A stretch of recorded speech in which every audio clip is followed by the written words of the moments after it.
Hi, friends, it's Will, and I'm here today with a video for those of you who are learning to read tarot. I think that often when we start reading tarot, the first thing we do is we go to the little white book that comes with our deck, or we go to some other kind of guidebook. And I think that that can be great. And I, of course, do that all the time because it gives us a sense of how to interpret the cards. But I think it's a mistake to rely on that exclusively. And so I think I want to put the idea in your head here that the best way to learn tarot is to play with your cards. Okay, so I want to show you one of the ways that I sort of play with my tarot cards. And let me get some smoke on them here. I've shuffled them pretty well. This is the Weiser tarot deck. And I think the most straightforward, the simplest way of doing this is just to have the cards tell you a little story. Okay, so you're going to take your deck, you're going to shuffle it, and you're just going to lay out three cards and you're going to make up a story. And my suggestion would be really don't go to the little white book. Don't go to a guidebook. Just play with them. Pretend you're a kid again, and you see these pictures, and you have to connect them. What happens first? What happens next? What happens at the end? And sometimes the pictures will, really call out to you. So let's try it a couple of times here. And we're just going to play, all right? We're just playing. We're trying to, through our play, we are trying to unlock meanings that we may not find in a book, okay? So if we get the High Priestess, start at a really literal level. What are you looking at? This is a woman sitting down in a chair and she's reading something, okay? Oops. Here, we've got Six of Cups. We've got two children outside, right? And they're maybe playing. One of them is giving something to the other. Maybe it's dress up. Maybe they're playing a game like a dress up game. Okay. And then the son, one of the children, is going on a horseback ride, maybe somewhere that they shouldn't go on their own. All right. So let's make up a little story here. There's a woman inside reading her book. She's the children's mother. All right. And she likes some peace and quiet. She's got the curtains down. It's maybe a little dark in the room. She's relaxing. She's having a nice time to herself. Maybe she needs a break from taking care of her kids. Okay. The kids are outside. There's someone in the background who is watching them. So the kids are safe, right? But maybe this person isn't paying as close attention as they should. You see this figure in the back who's watching them, or who's present at least in the scene, right? And the kids are playing, they're hanging out, they're playing some kind of imaginative game, dress up, as kids tend to do. But then what happens? One of the kids wanders away because they see a horse across the other side of the street. There's a field and there's a horse over there, and one of the kids goes away on their own to investigate and to maybe feed the horse something.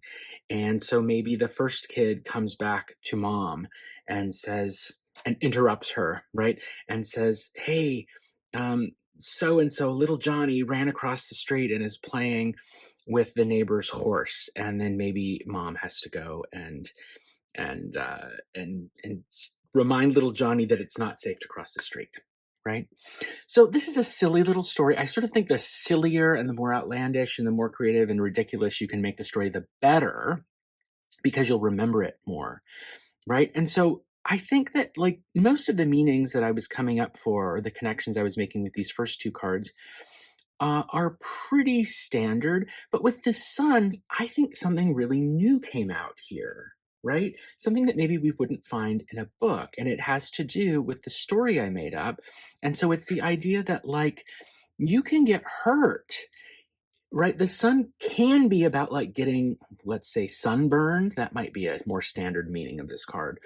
Uh, but like a child on their own with no supervision, maybe they think that they're safe and that it's fun and that it's a good time, right? But if they're crossing the street to go visit a neighbor's horse because they think that's a good time, they could be putting themselves in danger at the same time. And so, like, if you read reversals, maybe that's a meaning you might assign to the reversed version of the card. Let's put these aside and let's try another one. We'll just do the same thing and see what we get. We're just going to tell a little story. So 6 coins, just describe what you see first. There's one figure standing, giving coins to one man or person. I don't know that gender makes any sense in this image or is even relevant.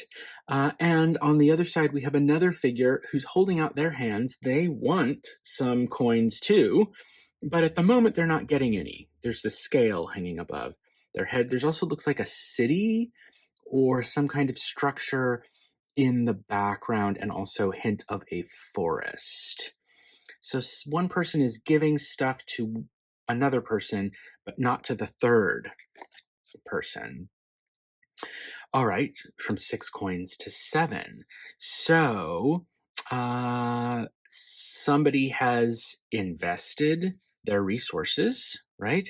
And they are waiting to see if they're going to grow. And it seems like they do, because there's a 6 coins to 7 coins, but it's happening very, very slowly. It couldn't be more slow.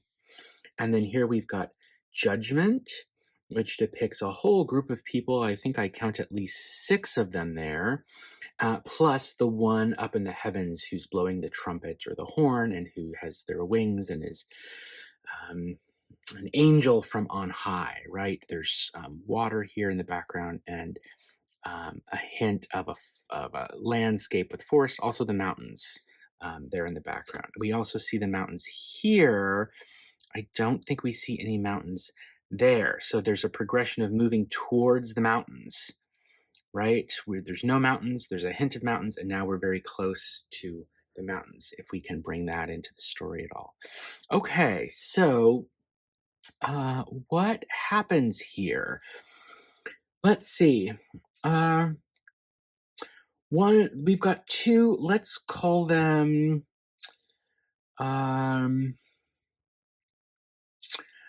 these 2 people are looking for jobs. Let's say that, right? 2 people applying for a job. One of them gets the job and the other one doesn't get the job, okay? The boss gives the job, right? So person 1 who got the job works very hard at the job and they're getting something out of it. They're getting closer to the mountain, so to speak. They're ascending, they're rising up higher ground, but it's happening really incredibly slowly, and they realize that it maybe isn't worth their time, right? They're putting all of their resources into doing good work at this job, right? But they're not getting enough back, right? From 6 to 7 is like the slowest possible growth that we can imagine in the tarot deck. So they got the job, but they're like, "Ugh, I'm tired all the time. I never have any free time for myself. I'm exhausted. I'm not getting paid enough money. Should I even have gotten this job? Like, was it even worth it to get this job? Should I have looked for a different one or whatever it might be?" Okay. So disappointment that the investment is not paying off as much or as quickly as they had hoped that it would back in the first card. Later, time passes. They stay in the job, right? They want security. They want things to go steady. They don't want to be unemployed. We can all certainly understand that, I imagine. And uh, their uh, their previous co-applicant, right, who also was searching for the job, comes to them. They meet one day. Maybe there's a trip where this guy has to go on a business trip up to a mountain. Let's say that, and they run into this person who was their co-applicant, who says, "Hey, are you still working for that terrible firm that I got passed over for?" geez, you should come work for me, right? Because you're clearly are having a terrible time of it, and I've got all these people who have been able to rise themselves up through this new company that I created, and this is your calling. I am saying to you, quit that terrible job you've been wasting your life in, and you should come and join this group instead, right? So. Um, that's another silly story that you could imagine sort of telling to yourself using the cards. And I do think a lot of the meanings here were fairly standard. This one focusing a little bit more on like the waiting. A lot of times, I think people interpret this card, Seven of Coins or Pentacles, as you've done all the work you can do and now you're just waiting for it to pay off, right? And here I was getting more of maybe a reversed interpretation of like it's not paying off, right? It's too slow. And then with this card, the being called, the being reawakened, being reborn, that is a standard interpretation. I don't know that it necessarily is interpreted as being hired for a new job, right? And so we could think now, when judgment comes up in a reading later, is there any possibility, given the question and the context, that this card could have to do with getting a new job, right? Someone like offering you a position. And maybe the answer is yes, and maybe the answer is no. But the point I'm trying to make here with this is that playing with the cards and doing exercises like this, I think can really expand, number one, your vocabulary and your skills at reading the cards beyond just what you would find in a book. Uh, and also like expand your understanding of just what the cards possibly could mean so that when you're doing an actual reading for yourself or for someone else, you have a wider field or a wider range of possible contexts for the cards. It's sort of like it's a skill. It's like exercising a muscle, right? The more you play and the more you do this, the better I think you will be at reading the tarot. Okay, well, give this a try. Let me know in the comments if you already do this. I know lots of people do. Or if you have a different way of doing it. I know that I've seen several variations of this, and I have lots of ways that I do it too. I'll show you another one in at least one other one in an upcoming video that I have planned. Please consider liking and subscribing if you got something out of this, and I will see you next time.